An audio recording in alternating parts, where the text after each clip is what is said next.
just ahead on the Best of John Miller.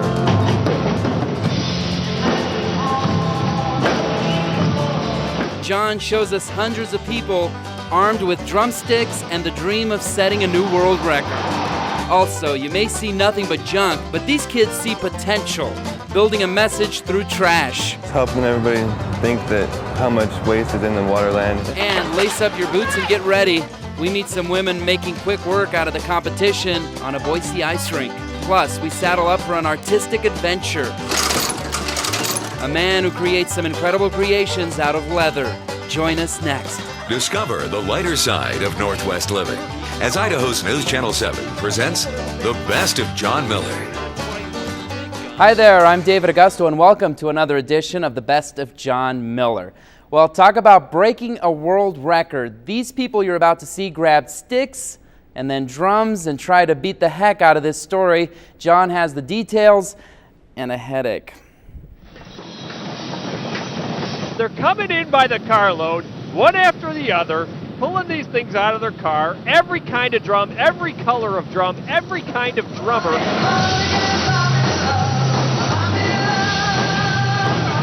What in the world is going on here? What we're doing is a fundraiser. Organizer Chris Kimball's way of permanently ridding the world of polio and hearing. And I thought, well, let's see, we could do a walkathon, or we could try to break the Guinness World Record with drummers playing drum sets.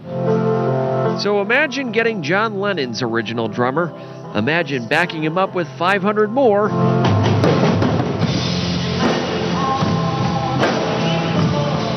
"56-year-old Bill Just among the girl drummers, boy drummers, big drummers, small drummers, old drummers, young drummers, Harley drummers, hairy drummers, bald drummers, and bad drummers, led by all kinds of famous musicians, warming up for what would become the world record-breaking drum song, which you will find in your bag, called Break It Again, Sam. 1, 2, 3. The idea was to get all 500 drummers in perfect sync with a song so simple even a 4-year-old could play it, which was a good thing since there were more than a few of them on hand. It's a kind of a studly, manly thing to play the drums, isn't it? Yeah. The chicks dig it. Yeah. It would take 5 minutes, but in the end, 500 drummers did it. You ever broke a world record before? Nope. I got a few blisters, but other than that, I'm fine. Oh man, that's great, huh? Bill Just helping prove if everyone really does march to the beat of a different drummer, at least their paths cross once in a while. Once in a lifetime, you know. Until next year, then we'll do it again. Amazing. Now, they easily surpassed the 300 drummer record they set last year, and the very best part, they also gathered thousands of dollars in pledges, which will go toward eliminating polio from the planet. Well, here's a job that pays in sunshine and often rain and sometimes snow, but Carolyn Ranger keeps dancing no matter what the weather's doing. She didn't miss a beat when John Miller stopped by her corner of the world. When you see Carolyn Ranger turning and churning and wiggling and waving, wedged in her walking London coffee sign, there's one thing you want to know. How many cups have you had? I've had about one. I'm naturally this way. I'm what they call a walking sign. Okay, a lot of people don't like them. Yes, the city of Redmond tried to do away with the board signs. They don't really much care for them. Well, she doesn't bother me. I think that's cute. I listen to disco, hip-hop. My favorite group is Backstreet Boys. Oh, man. I'm not sure you want to go admitting that in public. I do the robot, and that's fairly simple. All you're doing is being stiff and moving. I also do what I call kind of like a chicken walk, but actually it's moonwalk. Boy, anybody that can be that fit to dance all day. Wow. When I first started doing this kind of thing, I weighed 148 pounds. No way. Yeah. I now weigh 116. Oh, my word. This could be a fad. Sideboard aerobics. I'm hoping. Don't have a sandwich, have a sandwich board. So what if the people driving by think you're a complete weirdo? Well, they actually do. But you know the thing about it is I put on a smile, and it doesn't matter if they're having a bad day. That day just goes out the freaking window. It just disappears. You like her moves? Yeah, sure. Yeah, it makes her happy. So I enjoy it. Carolyn Ranger, That's me. forever bebopping between a pair of boards as big as she is. Hayden Sunshine, man. Absolutely. Woohoo! Carolyn says she makes as much as $10 an hour, which isn't too shabby if it's sunny.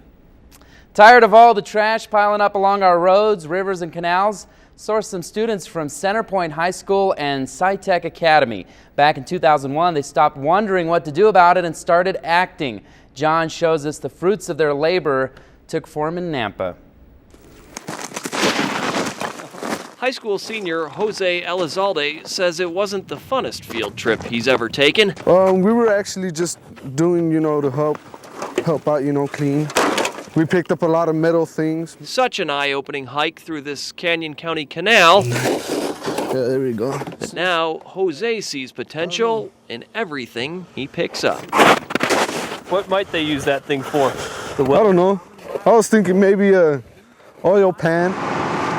They are Jose's classmates who tackled the task of turning all that trash into this junkyard treasure. It's called The American Dream. While it doesn't get good gas mileage, this car runs on reality. Because it's kind of a representation of all of America's stuff that we use and that just gets thrown away and forgotten. What is so important about this in your guess? Just that it's helping everybody think that how much waste is in the waterland. Yeah, you'd be surprised. I was kind of surprised at everything we found in there. Lawnmower blades, rusted wheels, mufflers, and assorted junk the guys welded together, putting a face on the ugliness of littering. It's kind of shocking. Very. A vocational, biological, ecological art lesson, leaving passers-by doing double takes. Even teacher Joe Palaya was surprised. Because at first, I think they were a little overwhelmed with all the material, I'll call it, that we got out of the canal. Now on display, parked in the middle of downtown, these students hoping their American dream has driven home a message. Well, we should be more conscientious about where we put our waste. Last thing we heard, the car was on display in front of the BFI offices in Boise, and the teacher has since been promoted to principal of Centerpoint High School. Still to come, crafting windows that look on Boise's past, one pane at a time. It's a good project, and I think it's a good thing to do. And next, some Idahoans get the hang of a sport that's cool as ice. I don't know. I don't know why I play hockey. I just love it. It's in my blood.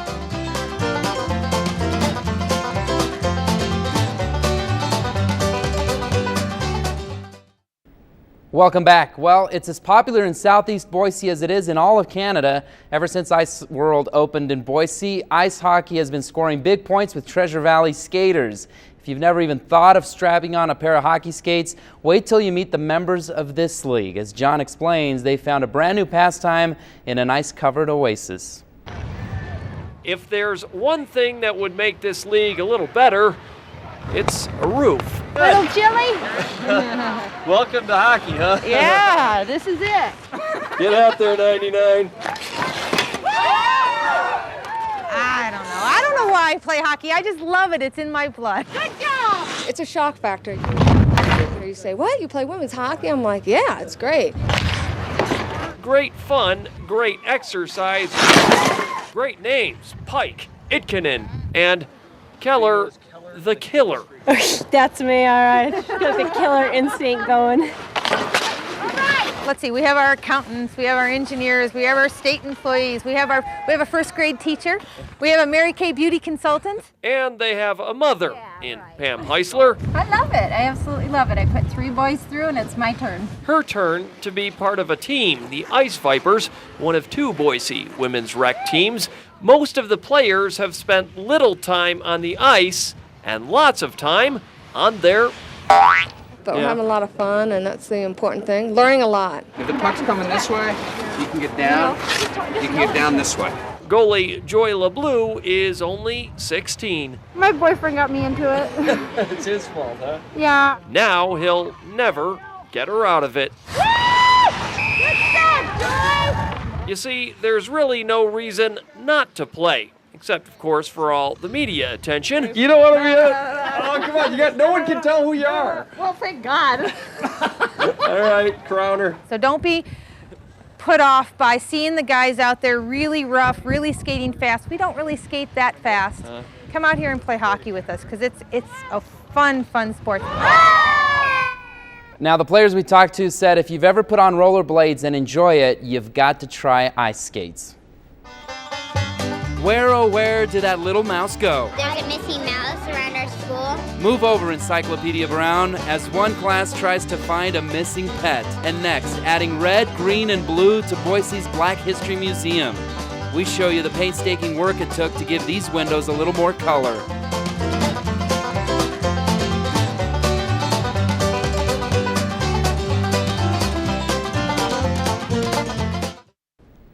Talk about sweating the details. You're about to meet one Boise artist who is redefining the term painstaking. It's part of the effort surrounding Idaho's Black History Museum, and John took a peek at the progress. It's probably fair to say you folks go through a lot of toothbrushes in this place. Yeah, we do, actually. And it's got nothing to do with teeth, does it?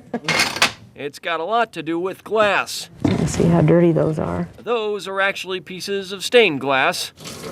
And it's Sherry Lindley's job to make them look like windows again. It takes a certain kind of insanity to enjoy doing this sort of thing.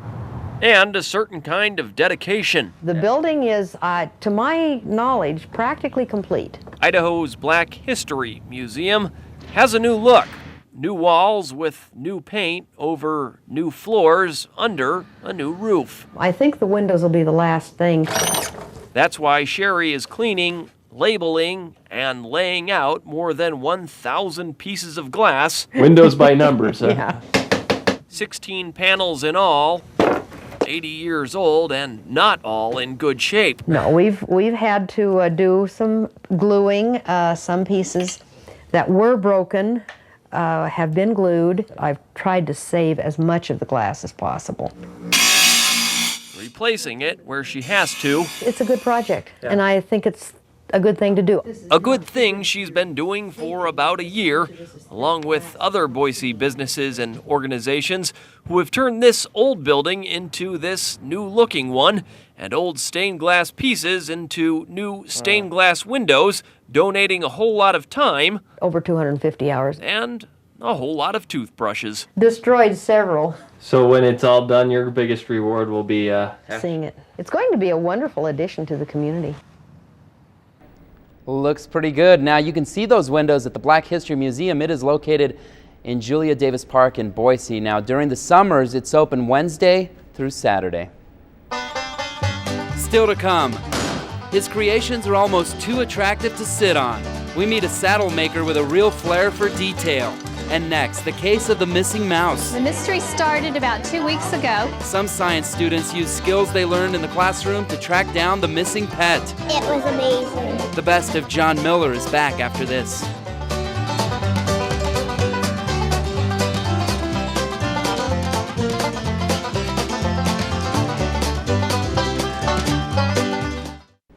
Welcome back to the Best of John Miller. Happy to have you along for the ride. Well, it's a one-of-a-kind experiment, and it happened at Eagle's Seven Oaks Elementary. The folks there invited John to see how kids are learning about deductive reasoning. It turned out to be a simple science project, easy enough for a second grader, but way too much for John. Strange goings-on in Carol Idell's science class. The mystery started about 2 weeks ago. Right. We had a mouse named Heidi Mouse. And believe me, folks, this story's only gonna get stranger. And the children begin by writing her letters. I see. And she writes back to them. And last weekend, mysteriously, she disappeared. An imaginary mouse named Heidi, abducted from their second grade classroom. I don't really know why. Probably because Mrs. Lydell wants them to learn about something called deductive reasoning. Right. Forensics. I don't know. Second graders stirring, searching, and smelling for imaginary mice. named Heidi. I'm not making heads or tails of this at all. And maybe the litmus paper was a little strong. What about? But the Heidi they were describing, She was a cute little mouse. sounded a lot like the Heidi I was picturing. Fluffy, cute, very talkative. Kind of also got blondish colored hair. She's like a little mouse. Okay, and she's got little ears, Yeah. a little mouse nose, Yeah. whiskers. Yeah. Oh, and don't forget the little mouse mouth. She reads the news in the morning. Oh, I didn't know that. That was the worst. Almost as bad as my need to find some direction in this twisted story. There's a missing mouse around our school. Guess we'll just have to conclude that I found her, sort of, after a day of second grade forensics, and it was, well... It was amazing. Now, just a point of reference here, that human Heidi was actually Heidi Bodine. She used to work here as an anchor, and we certainly wish her well. I believe she's in Minnesota now. Now, later that day, the kids actually found their mouse. John says it was the most exciting day that second grade class has had in a while. Just ahead on the best of John Miller. Meet an artist whose canvas is a piece of leather. I love what I do. We think you'll be dazzled by some of his creations.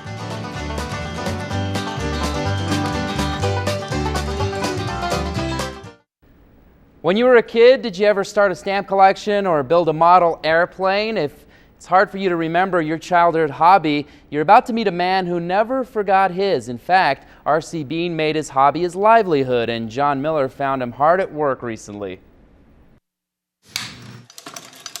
You might say leather is the fabric of R.C. Bean's life. I got a kit for Christmas when I was about 12 years old and had little different projects to do, and I just thought it was the neatest, funnest thing in the world. I made my first saddle when I was 15. I had a complete saddle shop in my bedroom at home.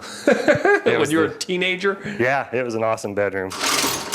20 years later, R.C. Bean has moved his operation all the way to the living room. Yeah, now I'm in the living room.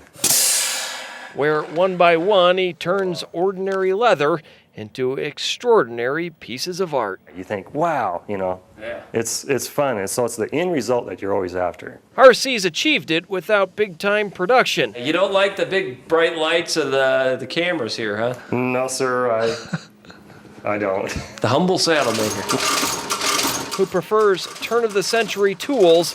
His house is full of them, simply because... They made stuff cooler back then. And you like that old Well, yeah. stuff. RC knows the old way is the only way, and handcrafted saddles make for a good living. And in this case, a good Christmas present for wife Christy. Well, I haven't used it yet, but as soon as the weather warms up, I'm going to. Not everyone will. The guy who paid more than $8,000 for this saddle is afraid to take it home. Yeah. Does he come over and visit his own saddle? Yeah, he comes over and pets it once in a while. Meantime, RC's brother Bob runs the saddle shop down the street. Yeah, I keep him chained to his bench so he can't get away. Mainly because RC's been back-ordered since high school. Kind of a good, bad thing, I guess, huh? It's mostly good. Yeah.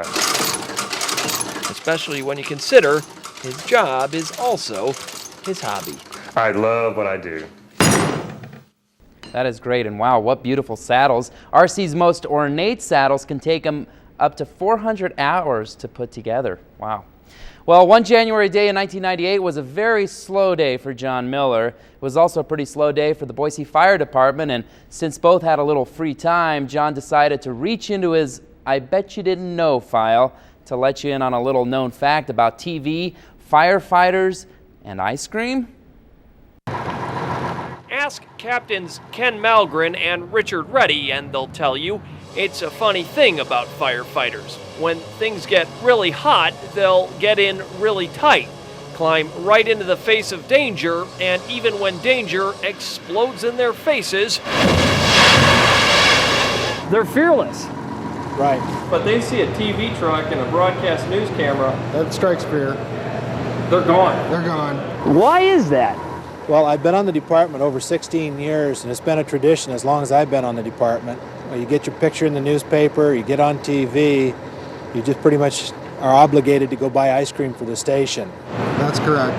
They don't want to be on TV. He's out of there. He's out of there. Who is that? That's Don Rusher. He's an ice cream machine. You see, all firefighters are ice cream machines. Firefighters love ice cream. So if I show up at the firehouse with the pint of ice cream or a gallon of ice cream, that's always a good thing, huh? That'll get you in the door real quick. In fact, it got me into their kitchen. This is our humble refrigerator. Let's have a look. What have we got? Oh, look at that. Low-fat yogurt. That's blasphemy. Oh, that is yogurt. Yes, it's true. The guys at Station 5 eat low-fat frozen yogurt. Fat-free frozen. I'm embarrassed. Let me fix that right now. Get that out of here. Get it out of there. So, with a gallon of low-fat in the garbage and half of Station 5, fearless against flames but tortured by TV cameras and now hiding in the bathroom. He ain't coming out. He ain't coming out. It's a good thing someone brought over a half gallon of Rocky Road, which, as you now know, today he's eating. Tomorrow he's buying. Tomorrow he's buying. Tomorrow he's buying. And technically, by the rules, Captains Mulgren and Reddy are also in for a gallon each because of that story. Fire officials say ice cream is as much a firefighting tradition as the Dalmatian on the back of a truck. Well, I think I'm going to go have some Rocky Road. We'll see you again next week as we look at more of the best of John Miller. See ya. Cue up the banjo music. Idaho! How's it going? She is cheating. Oh, man. Revenge is sweet. I'd say the odds of that happening with me are pretty much zero. Okay, 1% chance. Oh, jeez. You gotta be a little bit brave about it, man. What does your wife think about this thing? I think she likes it. Walking on the moon is easier, I'll tell you that. You're killing me. You get to be like the Eddie Van Halen of pumpkin cannons, huh?